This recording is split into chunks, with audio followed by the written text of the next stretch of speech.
চলমান তীব্র লোডশেডিংয়ে বিপর্যস্ত হয়ে পড়েছে চুয়াডাঙ্গার পোল্ট্রি শিল্প।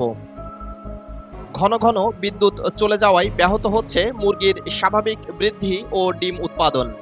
বাড়ছে জেনারেটর ও জ্বালানি খরচ, সঙ্গে যুক্ত হচ্ছে মুরগি মারা যাওয়ার আশঙ্কা। ফলে লোকসান গুনতে গুনতে অনেক খামারি এখন ব্যবসা গুটিয়ে নেওয়ার কথা ভাবছেন।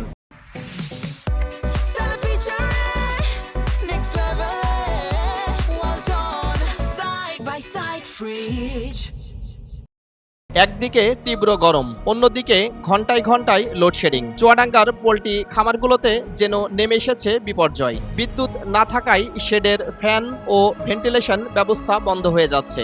এতে অতিরিক্ত গরমে হাঁসফাঁস করছে মুরগি, বাড়ছে মৃত্যু ঝুঁকি। খাদ্যের যে ৬টি উপাদান, তার মধ্যে আমিষটা সব থেকে গুরুত্বপূর্ণ। এই আমিষের চাহিদা বাংলাদেশে মেটে পোলট্রির মাংস এবং ডিম থেকে। সেটা যদি বিদ্যুতের অভাবে ক্ষতিগ্রস্ত হয়, তো সেখানে খামারিরাও ধ্বংস হবে, সেখানে জনস্বাস্থ্য এবং জনপুষ্টির উপরে হুমকি আসবে। এই প্রেক্ষিতে জনস্বাস্থ্য রক্ষা করার জন্য এবং পোলট্রি শিল্পটাকে বাঁচানোর জন্য যাতে বিদ্যুতের নিরবিচ্ছিন্ন সরবরাহ থাকে, আমি সরকারের কাছে সেই আবেদনটাই করব। খামারিদের ভাষ্য, বিদ্যুৎ সংকটের কারণে শুধু মুরগির স্বাস্থ্য ঝুঁকি বাড়ছে না, কমে যাচ্ছে ডিম উৎপাদনও। চুয়াডাঙ্গায় পোল্ট্রি খাতের সঙ্গে প্রত্যক্ষ ও পরোক্ষভাবে জড়িত হাজারো মানুষ। বিদ্যুৎ সংকট দীর্ঘ হলে খামারিরাই নয়, এর প্রভাব পড়তে পারে ডিম ও মুরগির বাজারেও। উৎপাদন কমে গেলে একদিকে খামারির লোকসান বাড়বে, অন্যদিকে বাজারে বাড়তে পারে সরবরাহ সংকট। বিদ্যুৎ না থাকার কারণে আমরা ব্রয়লার খামারিদের ধ্বংসের মুখে চলে যাচ্ছি। ব্রয়লার খামারি বিদ্যুৎ না থাকার কারণে বড় বড় মুরগি স্টক করে মারা যাচ্ছে। এইসব মুরগির মারা যাওয়ার কারণই মেন হচ্ছে বিদ্যুৎ, কারণ বিদ্যুতেই আমাদের ব্রয়লার মুরগির প্রাণ। বিদ্যুৎ ছাড়া আমরা ব্রয়লার মুরগি পালা আমাদের দ্বারাই সম্ভব নয়। কারেন্টের খুব সমস্যা, কারেন্ট জন্য আমাদের মুরগি খুব হাঁপায়, ঠিক মতন পান খায় না, এর জন্য মারা যাও কতগুলো মারা যাচ্ছে। সাম্প্রতিক সময়ে চুয়াডাঙ্গার বিভিন্ন এলাকায় দিনের পাশাপাশি রাতেও দীর্ঘ সময় লোডশেডিং হচ্ছে। পল্লী এলাকায় কোথাও কোথাও কয়েক ঘন্টা পর পর বিদ্যুৎ বিচ্ছিন্ন হওয়ার অভিযোগ রয়েছে। বিদ্যুৎ বিভাগের তথ্য অনুযায়ী চাহিদার তুলনায় সরবরাহ কম থাকায় লোডশেডিং করতে হচ্ছে।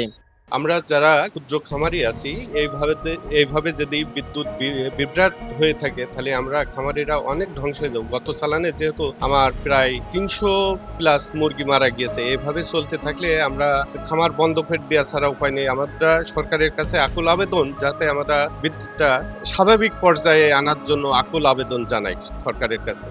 পোল্ট্রি শিল্পকে টিকিয়ে রাখতে নিরবিচ্ছিন্ন বিদ্যুৎ সরবরাহ নিশ্চিতের পাশাপাশি লোডশেডিংয়ের সময়সূচি ও ব্যবস্থাপনায় খামারগুলোকে অগ্রাধিকার দেওয়ার দাবি জানিয়েছেন সংশ্লিষ্টরা। পরিস্থিতির দ্রুত উন্নতি না হলে চুয়াডাঙ্গার ক্ষুদ্র ও মাঝারি খামারিদের বড় একটি অংশ ব্যবসা গুটিয়ে নিতে বাধ্য হতে পারেন, এমন আশঙ্কাই এখন সংশ্লিষ্টদের। আমাদের প্রাণী সম্পদের হিসাব মতে চুয়াডাঙ্গা জেলাতে 34টা লেয়ার খামার, 556টা ব্রয়লার খামার এবং 77টা সোনালী মুরগির খামার আছে। এই যে আমাদের এমনিতে তো একটা আবহাওয়ার বিষয় আছে, চুয়াডাঙ্গাতে টেম্পারেচার বেশি, তার মধ্যে ঘন ঘন লোডশেডিং হচ্ছে। এটা আমাদের খামারিদের জন্য কিছুটা সমস্যা তৈরি করতেছে, কারণ আমাদের পোল্ট্রিগুলা তো এই বিদ্যুতের উপর অনেকটা নির্ভরশীল। এখন যারা বড় খামারি আছে তারা এগুলা তাদের জেনারেটরের মাধ্যমে ঘাটতিটা কভার করতেছে, কিন্তু অনেক ক্ষেত্রে তাদের উৎপাদন খরচটা বেড়ে যাচ্ছে।